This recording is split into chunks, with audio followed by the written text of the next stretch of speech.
Hey, what's going on, guys? On this channel, we talk a lot about budgeting, so we thought this week we'd bring you guys a great example of us breaking down an actual budget with one of the most common rules out there for budgeting. Stop wasting money on that dumb shit and instead put it in investment. I know it's tempting. You'll spend it and be broke again. So for this video, we're going to give you guys a breakdown of what it would be like to budget out a $70,000 income. Now, that's about what the standard median household income is in the United States. So we figured we'd start there. So the rules that Ryan was referring to, one of the most common ones is the 50-30-20 rule. Now, it's a very simple breakdown, 50% going towards needs, 30% going to your wants, and 20% going to your savings or debt or anything like that. And the 50% of needs is going to be like your utility bills. It's going to be like your car payments. It's going to be your house, your rent, mortgage, your rent, any of those that are necessity for living. Yeah, these are things you come out of can't your live paycheck without. first. And some people get confused with their wants and needs. They're like, oh, I need this. Well, you don't actually need it. You need groceries, you need shelter, you need those kind of things. You know, your weekly Starbucks run or whatever that you feel like you desperately need. That's not something you actually need. That's more of a want. But your groceries, your actual sustenance, what sustains you, you know, and all that kind of thing, those are needs. That's where this 50% comes into play. So obviously, when you're considering this, you don't want to think, oh, well, my rent is 50% of my income, so that's fine.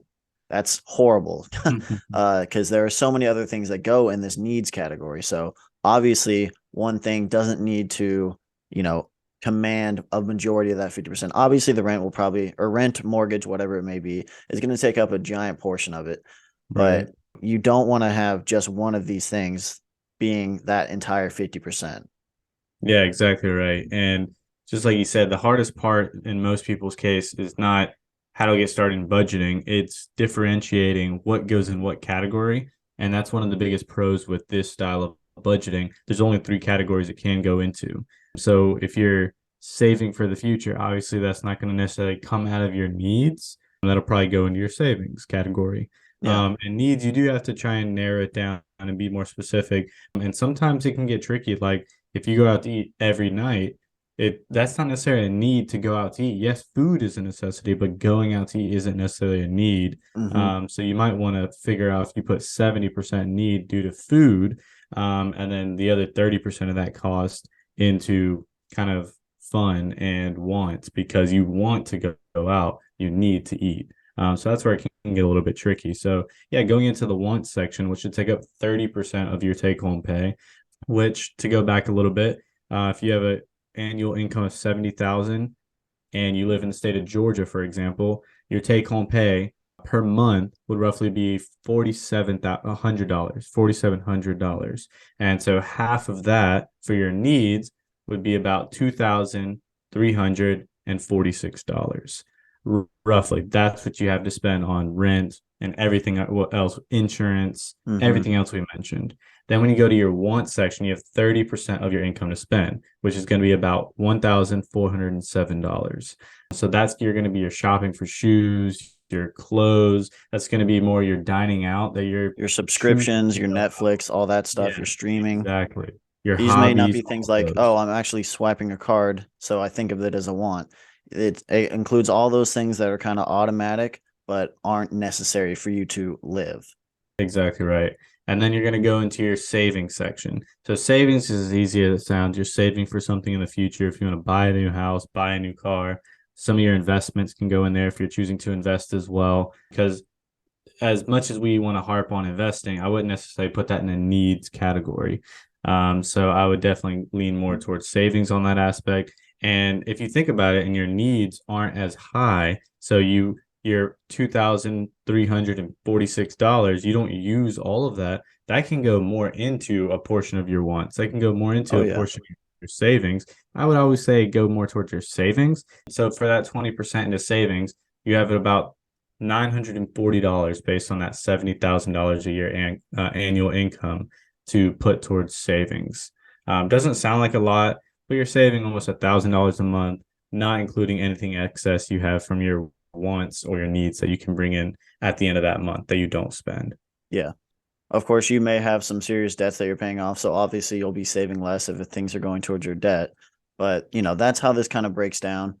And I know some of you may be thinking this doesn't really fit into your thing. You're maybe already stuck in a certain spot. Obviously, just starting somewhere is a general idea. If you realize that, one of these areas is, way higher than it needs to be, let's say your needs are above 50%, well, then you may have to look at your kind of situation, reevaluate some things. So obviously, this isn't going to work for everyone. Me and Ryan, I'd say we both budget slightly different than this. We try and get the needs down as low as possible and obviously minimize our wants. Right now, we have kind of that investing mindset where we're trying to save, obviously pay off any debts we have and just invest as much as possible into real estate, stocks, whatever it may be, whatever you guys may decide to invest in.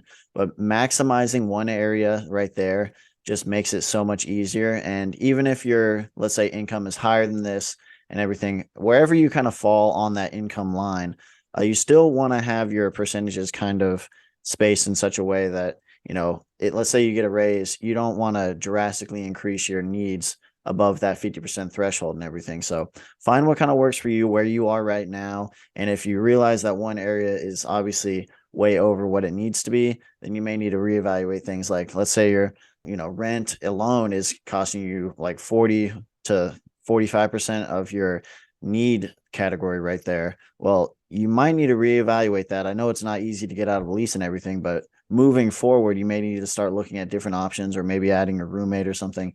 Find ways to kind of mitigate or lower these needs and want categories, and you'll be so much better off in the long run, and it'll make your budget so much easier. Opinion wise, do I think you should be spending 30% on wants? I would definitely say try and minimize that as much as possible. So in that area, I'd kind of make some adjustments, but Ryan may have a differing opinion. Yeah, no, I think this is a great budget for the beginner that's trying to get more financially smart and trying to figure out what a budget is, because it's simple. Like we said a second ago, it's 3 categories.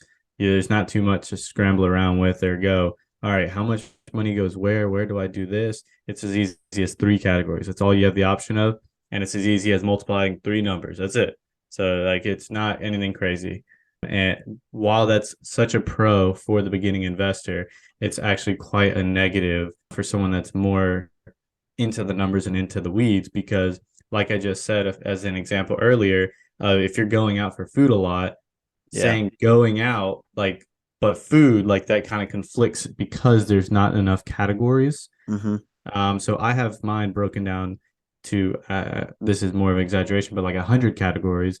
It'll be like food, it'll be fun, it'll be car gas, it'll be utility, water, electric, like it'll be all the things you could possibly think of broken down, and then the dollar amount that they should be worth that month, just so I know exactly where my money's going, and I can help better figure out, okay, I'm spending way too much on food, because if I'm just putting 50% needs, I'm always putting 50%. I don't know in that case what I'm spending too much on. But in this case, if I know I'm spending $1,200 in my mortgage, which takes up 70% of my income, okay, I know exactly what I need to cut like lower on. It just helps me out that way.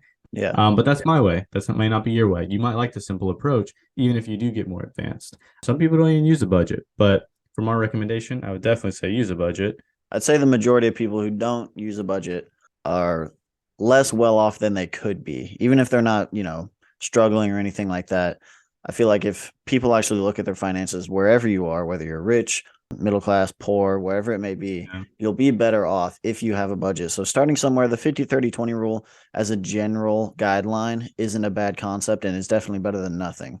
Yeah, just like you said, a guideline, not necessarily set in stone rule. But hope you guys enjoy that example. We can get more into detail and more in the weeds if you would like, but we plan to do this on a couple of different incomes based on different circumstances we come across, maybe a single person, how much they're making in the US, and different examples we can come up with.